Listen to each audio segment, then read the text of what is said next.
Alright, guys.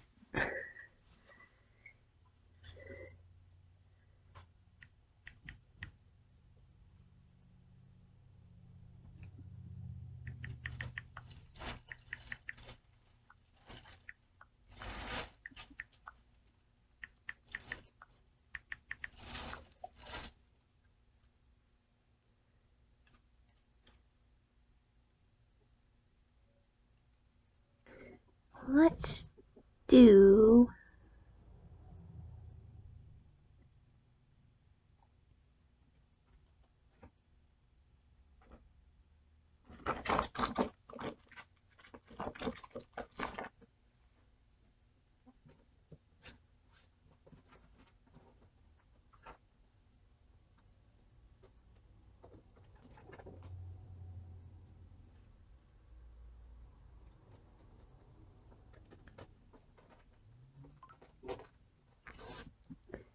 really take that off.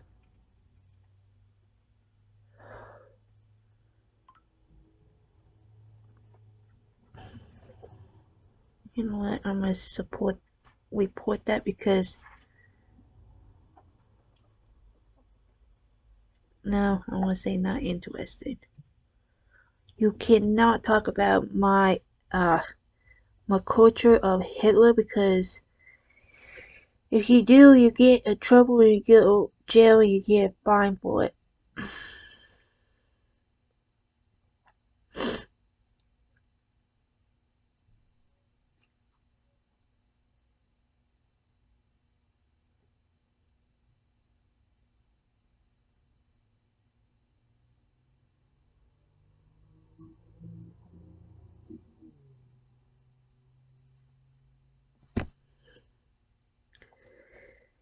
Can't find girls.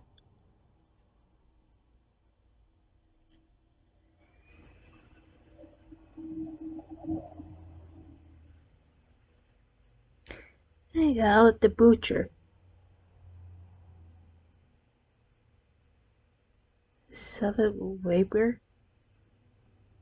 The psychiatrist, a man named Bukanovsky, sits opposite Chief Investigator Burakov. Burakov hands him a photograph. It's him, says Bukanovsky. You can put that down as kill number 40. The photo glistens under a lamp as he lays it on the table. The victim is partially exposed. Both her Today is eyes are missing. Kayla's Bukanovsky knows birthday the police are dealing with a man weekly filled with an fall indescribable day rage. He's as cruel as they come, maybe the worst ever, 8. and he won't stop. This man is driven to murder. When that scene we just discussed took place, the police had almost given up hope of finding who they believed was Russia's first serial killer. Not only was his kill count incredibly high, but he did things to his victims that cops couldn't even bring themselves to tell loved ones when they got home. The term monster was certainly deserved. That's the reason they brought in a psychiatrist, someone who understood sexual rage, who could explain why a person would mutilate someone and derive carnal satisfaction from it. These were dark times indeed in Rostov, a place which gained the unfortunate epithet of the serial killer capital of the world. Moscow wasn't happy about bringing in an egghead to solve the crimes, and the cops themselves, for the most part, were a bit embarrassed. But what could they do? This killer needed to be stopped, and then they were shocked, almost appalled, when Bukanovsky handed his profiling report in. It said, "You're not exactly looking for Hannibal Lecter, but your maniac is very well educated and getting on in years. And yes, he could definitely be cannibalizing his victims." It was only then that the police started looking in some of the right places. It's an assumption, mostly a faulty assumption, that serial killers should look like people on the edge and live like people on the edge. That they should stand out and not even be the guy next door who plays with his dogs and pushes his kids on the swings in the park. On the outside, Andrei Chikatilo looked like he lived a normal kind of life and didn't pose a danger to people. But he was, in fact, one of the most demented, deranged, and dangerous people that's ever walked the earth. We'll get around to some of his crimes soon, but what happened in this man's childhood needs to be talked about. He was born in 1936 in the Ukrainian Soviet Socialist Republic. This was a time of famine when Soviet leader Joseph Stalin had introduced collective farming policies that had disastrous consequences. Chikatilo, along with his father and mother, were literally starving. When there was no bread to eat, they ate leaves and grass. When he was old enough to understand, his mother told him that before he was born, his brother Stepan had been kidnapped and eaten by starving neighbors. When his father went off to war and the Nazis occupied Ukraine, Chikatilo shared a Not single bed funny. with his mother and what can only be Stop described as saying a that. wretched hunt. Many nights he wet the bed and asked his mother to teach him a Because that's lesson. my It's a culture, grim story, guys. and it doesn't get much better after the war, since in Ukraine there was a I'm post-war not famine. getting In offended fact, of it. It's Chikatilo was just so starved he often passed out at school. He was bullied for his meager size, and since he spent much of his life being humiliated by his mother, he wasn't exactly sociable with girls. His shyness became even worse when he discovered that even though he liked the opposite sex, he was impotent. He passed the entrance exam for Moscow State University. He dated, he remained impotent, and so the relationship didn't last long. This happened again after he joined the army. In fact, after his arrest, he said girls were going behind my back, whispering that I was impotent. I was so ashamed. I thought no one would want such a shamed man, so I had to run away from there, away from my homeland. Away he went to Rostov-on-Don, where he landed a job as an engineer. He even married, but to conceive a child, he and his wife were forced to inseminate in a way that didn't involve penetration. Soon after, he obtained a degree in Russian literature and philology, and not long after that, he got a job teaching Russian literature. So, yes, to onlookers, this man might have looked harmless, but of course, he had some serious issues. Those issues were soon understood when students complained that Chikatilo had groped them. Other students had complained that they'd seen him fondling himself in class. He was removed from one teaching position only to get other teaching positions elsewhere. This man should have been on the radar of police, of course, and it's surprising he hadn't been sent to prison already. Never mind leave one school and be able to gain employment at another. We don't know the reasons why he was able to do this, but it was likely because exposure to the teacher's wrongdoings would have reflected badly on the school, which in turn would have reflected badly on the entire education system and Soviet-style education in general. But the students, or at least some of them, weren't putting up with it.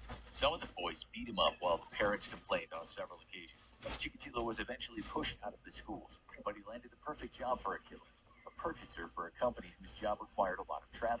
This way, he could commit murders in various places as he was on the move. Prior to finding this job, he'd already murdered a girl. Her backpack was found close to a house that he bought. A witness said she'd seen a man fitting his description talking with the girl. Even blood spots were found near his house. But as would happen later in his life, police looked right through him. An upstanding Communist Party member, he simply didn't fit the profile of a deranged killer. Another man was later arrested for the crime, who himself had a history of violence. He hadn't killed the girl, though, and only confessed to the crime after some heavy-handed police interrogation. He had a watertight alibi for the night of the crime, but was eventually executed by firing squad for the murder that Chikatilo had committed. There is a unique problem, of course, when police pacify the public and relatives of the victim when they announce that they've got their man, and they know they likely don't. It means the real killer is still on the loose, and they've closed the case. The next murders involved killing women when he was away on business. He hadn't planned the murders, but when the urge took him, his monstrous side overwhelmed any amount of decency he had somewhere deep inside him.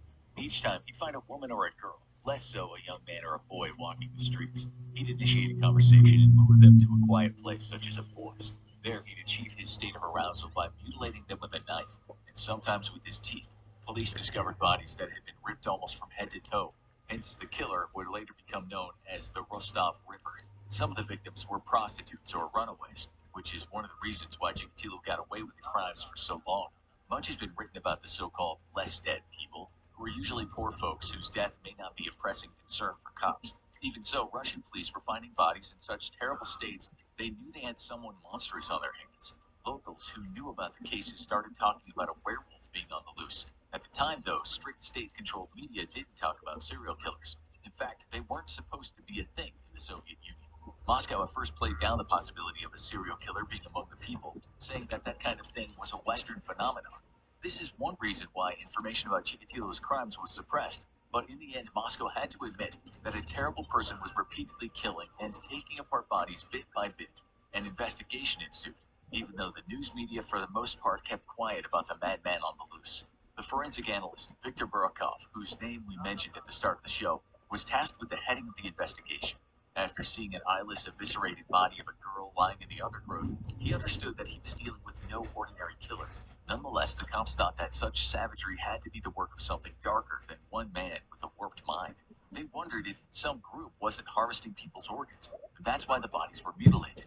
Or maybe they thought a satanic cult was to blame. At the very least, they said that the killer had to have a history of serious mental come on, illness. babies. But as you know, this line of investigation didn't lead anywhere. As they looked into Satan worshippers What and are folks you doing? released from psychiatric wards with a history of violence, the bodies piled up. They also employed their heavy-handed tactics once more to interrogate suspects, some of whom were mentally disabled. Sure, They got confessions, but more bodies were found while they were in custody. Those confessions were only scrubbed from the record a Hey, year later. hey, hey, hey, They hey. just weren't looking for an educated traveling businessman, Hey, which baby. was unfortunate because Chikatilo was tearing people apart in an astonishing frequency. Then, on September 13th, 1984, he was spotted by police talking to a woman outside Rostov bus station. He looked suspicious, and so when he left, they followed him. After talking to more Me women and too. rubbing himself against some of them, they stopped him. In his bag was a knife and lengths of rope, as well as a tub of Vaseline. Not only did police discover his crimes as a teacher, but his description also matched the man last seen with one male victim. The cops took some of Chikatilo's blood, but on being told that it didn't match the type found on some of the victims, he spent some time in jail for a theft he committed, but then was once again a free man. He killed twice more in just a few months after his release from jail, each murder displaying the hallmarks of the Ripper. It was about this time that police stepped up their investigation, now stationing undercover female officers at areas where it was thought victims were being picked up. It was then when Russian authorities did something they'd never done before. They brought in a psychiatrist, Dr. Alexander Bukanovsky, a man who was able to produce a criminal profile. This was some report, too, at 65 pages in total. In it, he explained that police were looking for what's called a necrosadist, meaning someone who is aroused by other people's pain and death. He surprised cops by saying this guy is well educated and, unlike they assumed, in his autumn years, possibly around 50. Bukanovsky called this person Citizen X, and so now police put together a Citizen X investigation team. This is what Bukanovsky told them about serial killers. Many think that serial killers get pleasure from killing. This is not so. Their urge to kill is like breathing, it's irresistible. They want desperately to stop. Some are even relieved when they're finally caught. He told police they were looking for someone who had a very difficult childhood and had struggled to form meaningful relationships throughout his life. He also said the killer was likely impotent. The knife he used in killings was the replacement for his penis. Bukanovsky added that even though this man might have had a strained relationship with women, he was probably living with a family of his own. Not only that, but because of the times and places where the murders happened, police should be looking for someone with a job that involves traveling and one with a tight production schedule. Meanwhile, the murders were now all over the press. Chikatilo read about them, which is why he slowed down somewhat. Still, he couldn't stop, just as Bukanovsky had warned. In 1986, the body of a woman was found. She'd been mutilated and her eyes had been removed. Things were quiet again. In 1987, he killed 3 times, committing each murder only when he was on a business trip far from Rostov. All 3 victims were boys. The following year, he killed a young woman and later 2 boys. In each case, the people had been violently mutilated in the same ways the other victims had. Chikatilo's signature was unmistakable. No other murder victims in the country had been sliced up and had parts of them cut off. They knew it was the same guy who killed in 1988, 1989, and 1990. But how could a team of hundreds not get this man? Cameras were secretly fixed on trains and around train stations. Undercover cops hung around bus stations. The government demanded answers. The public, now quite aware of the horrors, demanded justice. How had this gone on for so long? Then came the plan. It had been known that the killer found many of his victims at train stations on the route from Rostov Oblast. There were a lot of stations, but Detective Bukharov said there should be a major police presence at some of the larger stations and undercover cops posted at smaller stations. This way, the killer would likely strike next, where he saw no police presence. The 3 smaller stations chosen were Kirpichnaya, Donleskos, and Lesostep. This operation started on the 27th of October 1990, and on October 30th, the body of a boy was found near Donleskos. He had been stabbed numerous times and was missing his tongue and an eye. He'd been killed 16 days prior to the beginning of the operation. Nonetheless, during the operation, Chikatilo had lured another young male victim from a train at Kirpichnaya station and killed him in a forest close by. The trap hadn't exactly worked, but some days later, Chikatilo killed a woman he met at Donleskos station. The undercover cops hadn't noticed anything suspicious when he left the station with her, but on his return, an officer noted how a man was covered in grass stains and one of his fingers seemed to be injured. It also looked as if blood was smeared on his cheek. The cop who noticed this immediately recognized that this well-dressed man was certainly no mushroom scavenger, and that was usually why people went off into the woods near the station.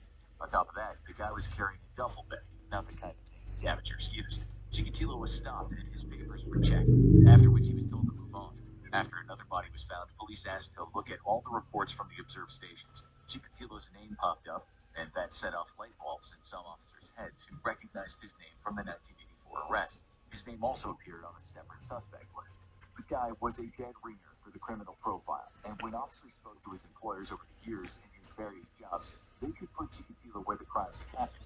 Not only that, but after speaking to the schools he'd been kicked out of, his history of molestation was again apparent. For the first time in his life, Chikatilo was put under some serious surveillance. He was followed to bus stations, around markets, to train stations, and elsewhere. And what cops saw was that he spent much of his time stopping and talking to young men and women. On November 20th, he went to a park and drank some beer. There, he talked to local kids, and that's when police swooped in and arrested him. He denied any wrongdoing, saying cops had already questioned him about the murders years back. Medical examiners then looked at the wound on his finger. It was no small deal. A bone was broken, some flesh was missing, and the nail was missing. Even so, Chikatilo had not sought any treatment for it. A police report also noted how the last murder victim was a strong youth, and it looked as though a violent struggle had happened. It was obvious to the police and the medical examiner that someone had bitten Chikatilo's finger. They put him in a cell, knowing that under the law, they only had about 10 days to get something before they had to let him go. It wasn't as easy as it might seem, with most of the evidence they had likely not enough to charge him with the murders. To get him to confess, they told him if he did so, he'd receive psychological help and deemed not sane enough to stand trial. This was a lie, of course, but even under some serious questioning, he didn't crack. Police put an informant in his cell, and he had managed not to get anything out of Chikatilo either. Time was running out. Police then turned to someone who'd been right in the past. Maybe the psychiatrist Bukanovsky could make him talk, seeing as he seemed to know the mind of a killer even before he'd met him. In just a matter of 2 hours after Bukanovsky had read from his 65-page report on the man sitting opposite him, he confessed. With tears running down his cheeks, he said, "It was me. I did it. I killed them all." Chikatilo could describe in detail where he'd killed and how he'd done it, and it matched what the cops had on file. He admitted to murders that police had never linked him to, and he denied a couple, too, that the cops thought he'd done. He explained how he slowly eviscerated his victims to fulfill his urges, and how he had perfected this so as to not get covered in their blood. He told the police how the cries, the blood, and the agony gave me relaxation and a certain pleasure. As for the eyes, he explained an old wives' tale, which said the image of a murderer shall always be imprinted on the victim's eyes. There was more, but we think you've heard enough. On October 15th, 1992, Chikatilo was sentenced to death for the 52 murders he'd been convicted of. On February 14th, 1994, a bullet to the back of the head put that sentence to rest. He was buried in an unmarked grave in the prison. If you liked that, you'll love this. Most evil Russian serial killer, the chessboard killer. Okay, guys, I will see you my. Hold on. I'll see you guys my fourth one, so I see you then.